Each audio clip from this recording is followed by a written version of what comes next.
इतना बड़ा परिवर्तन हम ला सकते हैं जिसकी हम कल्पना नहीं कर सकते। 2005 में हमने गुजरात में एक अर्बन डेवलपमेंट ईयर मनाया था। मैं हर वर्ष एक फोकस रखता हूं, जैसे ये वर्ष हमारा विवेकानंद जी की 150वीं जयंती, तो युवा वर्ष है। उस समय मैंने अर्बन डेवलपमेंट ईयर रखा था, दैट वाज 2005। अब जब मैंने अर्बन डेवलपमेंट ईयर की घोषणा की, सब हमारे मित्रों ने बैठकर के तय किया और फिर क्या क्या करना है अर्बन ईयर में, उस पर ब्रेनस्टॉर्मिंग हुआ, उसमें से एक एजेंडा तैयार हुआ, एजेंडा तैयार करके उसको इंप्लीमेंट करना शुरू किया। उसमें एक काम यह था कि एंक्रोचमेंट हटाना। अर्बन डेवलपमेंट ईयर करना है तो शहरों में जो एंक्रोचमेंट है उसको हटाओ।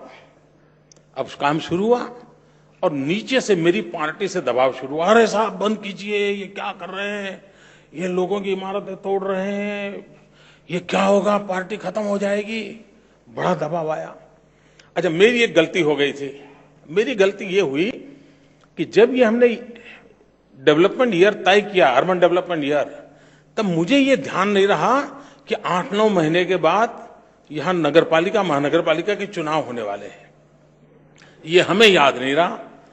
मेरी पार्टी लोग, मेरे लोग बिगड़ गए मेरे से, बोले मोदी जी चुनाव का वर्ष है और आप क्या कर रहे हो, ये इतना बड़ा तोड़फोड़ चल रहा है। मैंने उन सबको सुना। मैंने कहा देखिए भाई, अब सरकार ने निर्णय ले लिया है। ये मेरी गलती हो गई कि मेरे ध्यान में ये रहा नहीं कि चुनाव है। लेकिन अब इस स्थिति से पीछे हटना सरकार के लिए संभव नहीं है। आप मुझे क्षमा करें, लेकिन मुझे काम करने दीजिए। खैर, मेरी पार्टी ने मुझे समर्थन किया और हमने हमारा काम चालू रखा। हमने जो एंकरेजमेंट हटाया, मोर देन 2 लाख और शायद मोर देन 900 करोड़ रुपीस की प्रॉपर्टी हमने एक्वायर की। राजी नाराजी अखबार में पता नहीं क्या कुछ सब चल रहा था, लेकिन इससे सामान्य मानवी को इतना आनंद हुआ कि यार कोई तो है जो हमारे जीवन में सुधार कर रहा है। और ये सब करने के बाद मैंने उनको कहा भाई टैक्सेशन के अंदर चोरी नहीं होनी चाहिए। अब हमारे यहां कंप्यूटराइज हुआ था तो हर नगरपालिका में देखो भैया किसने टैक्स नहीं दिया है, जरा देखो। और रूटीन में जब करते थे तो छोटे छोटे आदमी को पकड़ते थे, गए ताला लगा दिया, टैक्स ले लिया। जब कंप्यूटर पे सारी सूची देखी तो उस नगर के बड़े बड़े जो महाशय थे उन्हीं के टैक्स बाकी थे। और ये म्युनिसिपालिटी के जो मुलाजिम होते थे उनकी वो ताकत नहीं थी उनके तक जाने की, बेचारों की हिम्मत नहीं थी। हमने कहा भाई इनको बोलो, तो बोले साहब नोटिस दें। मैंने कहा देखिए तुम नोटिस दोगे तो कोई मतलब नहीं है, क्योंकि ये लोग इतने बड़े ताकतवर लोग हैं, इनके पास इतने बढ़िया बढ़िया लॉयर होंगे कि तुम्हारी ये गाड़ी 10 साल तक चलेगी, रुपया नहीं मिलेगा। तो क्या करें? हमने कहा एक रास्ता खोलो, जिन जिन लोगों के टैक्स बाकी हैं उनके यहां जाकर के कागज दे दो और उनको बताओ देखो भाई अगले मंडे तक इतना टैक्स आपको भरना है।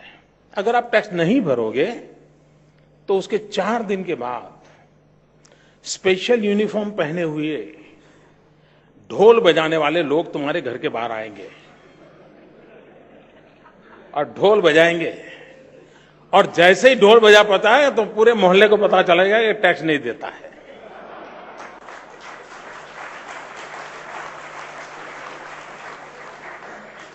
और मित्रों 98% टैक्स कलेक्शन की दिशा में हम आगे बढ़े।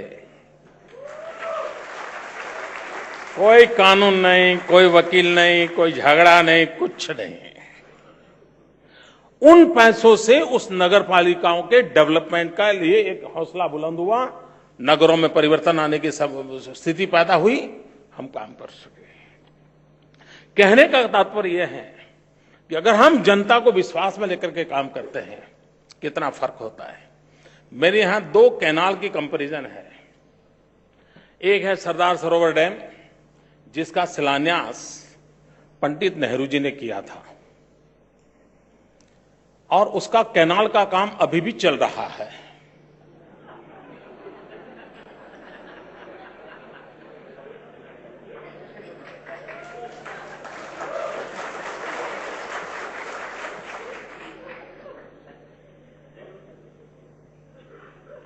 दूसरा, हमने एक सुजलाम सुफलाम स्कीम बनाई जिसमें डैम का जो फ्लड वाटर होता है उसको कच्ची कैनाल में ले जाकर के वाटर रिचार्जिंग के लिए काम करना।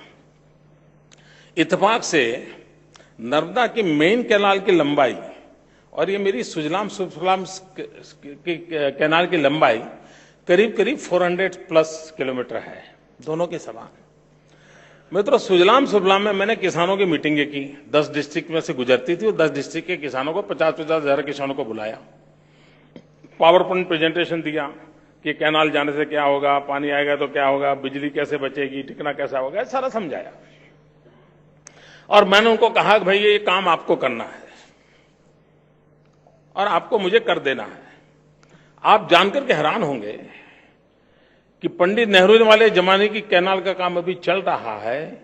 ये काम 2 साल में पूरा हो गया, पानी बहने लग गया, 3 टाइम फसल लेने लग गए और मेरे वहां की जमीन दीचा। कहने का तात्पर्य यह है कि हम सरकारों को सरकारी तौर पे चला रहे हैं, उसमें बहुत बड़े बदलाव की आवश्यकता है। ये एक दूसरा भाव जनता में जो पड़ा है उसको भी बदलने की आवश्यकता है। हमारे देश में क्या रहा, जनता को लगा कि हम इनको एक 5 साल का कॉन्ट्रैक्ट देते हैं अपना वोट दे करके कि मोदी को 5 साल गुजरात दिया, अब ठीक ठाक करके दे दो, और नहीं दिया तो अगले 5 साल तुम्हारी छुट्टी करेंगे।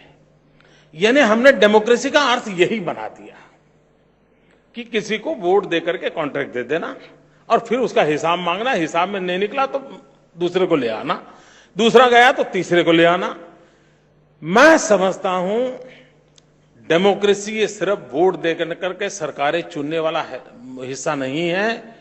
डेमोक्रेसी का पूरा मतलब मैं ये समझता हूं जनता और सरकार ने मिलजुल करके देश और राज्य को आगे बढ़ाना है। ये मॉडल हमने डेवलप नहीं किया। गुजरात ने उस दिशा में कोशिश की है, उसके कारण हमें परिणाम भी मिले हैं। मित्रों, यहां आपने सुना देखा, अभी हमने एग्रीकल्चर में बहुत बड़ा रिवॉल्यूशन किया है, लेकिन मेरे यहां बिजली के लिए किसान आंदोलन करते थे। और जब हमारे यहां पूर्व में किसानों पर बिजली मांगने के कारण गोलियां चली थी, 11-11 किसान मर गए थे। जब मैं आया सत्ता में, मैंने किसानों से मिला, मैंने कहा भैया ये बिजली का रास्ता बंद करो, आप बिजली छोड़ो।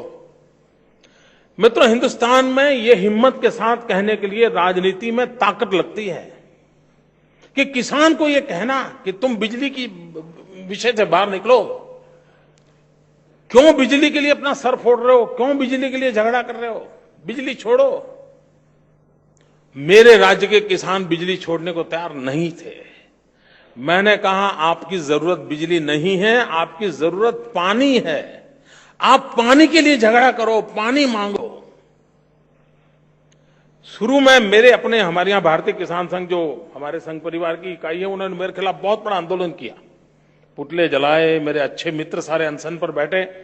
मैं अड़िग रहा। मैंने कहा भाई जब तक मैं मेरे किसानों को बिजली से बाहर नहीं लाता हूं और पानी की ओर केंद्रित नहीं करता हूं, मैं मेरे गुजरात की स्थिति बदल नहीं सकता हूं। भाइयों बहनों, आज मैं बड़े गर्व के साथ कहता हूं कि मेरे गुजरात के किसानों ने बिजली के आधार पर कृषि को विचार को छोड़ करके पानी के आधार पर कृषि को मूल मंत्र माना और उसके कारण हर एक को पानी बचाने की इच्छा होने लगी, पानी का महत्व समझा। फ्लड इरिगेशन से स्प्रिंकलर इरिगेशन, माइक्रो इरिगेशन की तरफ वो जाने के लिए तैयार हुआ। वो अपने आप में एक जन आंदोलन का परिणाम हुआ कि वो, वरना मैं जब गुजरात में 2001 में काम लिया था तब मेरे यहां 10 साल में 7 साल अकाल वाला राज्य, पानी की किल्लत वाला राज्य, नर्मदा से अधिक मेरे पास कोई नदियां नहीं है, उसके बावजूद भी पानी का बेतहा उपयोग होता था। इन मेरी व्यवस्थाओं का परिणाम यह आया कि उस समय 10,000 हेक्टेयर भूमि में माइक्रो इरिगेशन था। Today it is 8 lakhs। आप कल्पना कर सकते हैं, तो 40 साल में 10,000 हेक्टर। और उसका परिणाम ये आया कि पूरे एग्रीकल्चर जीवन के अंदर बहुत बड़ा बदलाव आया। कहने का हमारा तात्पर्य है कि हमने बदलाव